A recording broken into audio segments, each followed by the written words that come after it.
সম্প্রতি মালয়েশিয়ায় এক সপ্তাহে ৩৬ বাংলাদেশিকে আটক করা হয়। ওই তথ্য নিশ্চিত করেছিলেন মালয়েশিয়ার স্বরাষ্ট্রমন্ত্রী সাইফুদ্দিন নাসিউসান ইসমাইল। তিনি দাবি করেন আটক ওই ৩৬ বাংলাদেশি জঙ্গি সংগঠনের সঙ্গে জড়িত।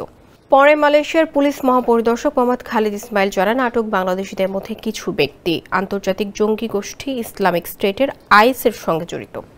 তিনি জানান, আটকদের মধ্যে কয়েকজনকে ইতিমধ্যে ফেরত পাঠানো হয়েছে। এক প্রতিবেদনে তথ্য জানিয়েছে নিউ স্ট্রেটস টাইমস।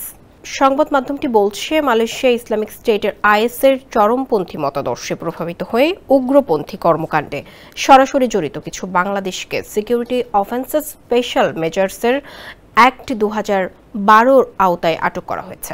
এদিকে মালয়েশিয়ার পুলিশ মহাপরিদর্শক জানান, আটকদের মধ্যে কয়েকজনকে সন্ত্রাসবাদ সম্পর্কিত সোসোমা আইনে আটক করা হয়েছে এবং কয়েকজনকে ইতিমধ্যে নিজ দেশে ফেরত পাঠানো হয়েছে। তিনি আরও জানান, কয়েকজন এখনও পুলিশের হেফাজতে রয়েছেন এবং তদন্তের স্বার্থে তাদের জিজ্ঞাসাবাদ চলছে। এ বিষয়ে বিস্তারিত শিগগিরই সংবাদ সম্মেলনের মাধ্যমে জানানো হবে বলেও জানান তিনি।